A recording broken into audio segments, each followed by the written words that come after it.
नमस्कार, TV 20 news के इस बुलेटिन में आप सभी दर्शकों का स्वागत है। मैं हूं आपके साथ अशोक वर्मा। देश और प्रदेश की तमाम खबरें देखने के लिए बने रहिए हमारे साथ। अब नजर डालते हैं खबरों की तरफ। पश्चिम बंगाल की माननीय मुख्यमंत्री ममता दीदी ने जो अपराजिता रेप बिल जल्दबाजी में लाई हैं, वो निश्चित तौर पर उनके अंदर का डर बाहर निकल कर आया है। उन्हें लग रहा है दिल्ली के निर्भया जैसे माननीय शीला दीक्षित जी की सरकार चली गई थी, उन्हें लग रहा है कि अब उनकी सरकार गिरने वाली है, अब वो जनमत खो चुकी हैं, अब उनकी लोगों से भावनाएं खत्म हो चुकी हैं।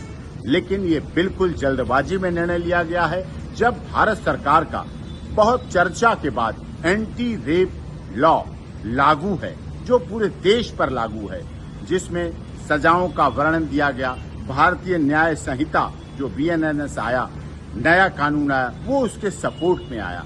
उसके बावजूद ऐसा कानून जल्दबाजी में बनाना, जिसे कहते हैं जस्टिस हरीड, जस्टिस वरीड, जल्दबाजी में दिया गया न्याय नहीं रहता है।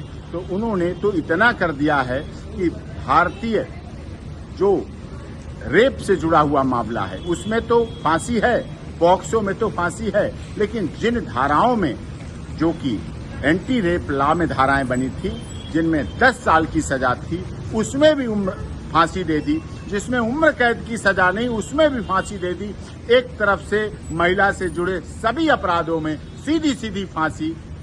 भारत देश है, 140 करोड़ आबादी का देश है।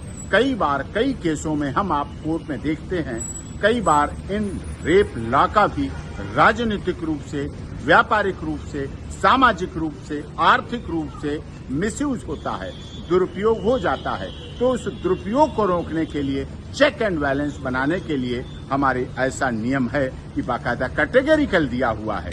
सबकी धाराओं के साथ साथ उन्होंने एक साथ सब धाराओं में सीधे मृत्युदंड, सब में मृत्युदंड, कैपिटल पनिशमेंट देने से पहले 10 बार सोचना पड़ता है। किसी की आप जीवन ले रहे हैं, किसी की जिंदगी ले रहे हैं, आपको विचार करना पड़ता है, आपको सोचना पड़ता है, गंभीरता से आपको सोचना पड़ता है। अगर आप उस पर गंभीरता नहीं रखते हैं तो आप राज्य के मुख्यमंत्री नहीं हो सकते हैं। आज इस तरह तो पहले यहाँ दिल्ली में निर्भया हुआ, फिर गुड़िया हुआ, अब अभया हुआ, या कठुआ प्रकरण हुआ, जहाँ जहाँ हुआ, फिर तो राज्य सरकारें अपने हिसाब से अलग अलग कानून बना लेगी। इसलिए पूरी तरह से गलत है और ये उन्हें वापस ले लेना चाहिए।